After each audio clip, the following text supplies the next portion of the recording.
Hello. അപ്പൊ ക്രിസ്മസും new year ഒക്കെ ഓൺ ദ വേ ആണ്. അപ്പൊ നമ്മളും ഇപ്പോഴേ പണി തുടങ്ങിയാലേ ക്രിസ്മസ് ആകുമ്പോഴത്തേക്കിലും നല്ല അടിപൊളി ക്രിസ്മസ് ഡെക്കോ നമുക്ക് വീട്ടിൽ സെറ്റ് ചെയ്യാൻ വേണ്ടി കഴിയും. അപ്പൊ നമുക്ക് ആദ്യം തന്നെ ഒരു സ്റ്റാർ ഉണ്ടാക്കാം.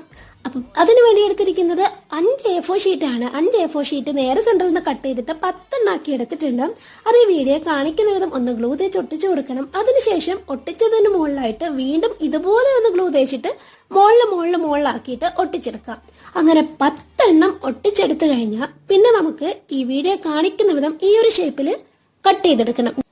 കട്ട് ചെയ്ത് കഴിഞ്ഞാൽ ഒരറ്റത്തുനിന്ന് മറ്റൊരറ്റത്തേക്ക് ഇങ്ങനെ വലിച്ചു പിടിച്ചിട്ട് ഒട്ടിക്കുകയോ അല്ലെങ്കിൽ കെട്ടിക്കൊടുക്കുകയോ ചെയ്യാം. അപ്പൊ ഞാനിവിടെ ഹോൾ പഞ്ച് വെച്ചിട്ട് ഒരു ഹോൾ ഉണ്ടാക്കിയിട്ട് അതിലൂടെ ഒരു ത്രെഡ് കയറ്റി കെട്ടിക്കൊടുക്കുകയാണ് ചെയ്തത്. നമ്മുടെ സ്റ്റാർ റെഡി ആയിട്ടുണ്ട്. ഇത് നമുക്ക് കളർ പേപ്പറിലോ ഒന്നല്ല ക്രിയേറ്റീവ് ആയിട്ടുള്ള പേപ്പറിലൊക്കെ നമുക്ക് ചെയ്യാം. അടിപൊളിയാണ്. അപ്പൊ എല്ലാവരും ഇപ്പൊ തന്നെ ഉണ്ടാക്കി തുടങ്ങിക്കോ. ഉണ്ടാക്കുന്നതിന് മുമ്പായിട്ട് ആ ലൈക്ക് ബട്ടൺ ഒന്ന് പ്രസ് ചെയ്തിട്ട് വയ്ക്കോ.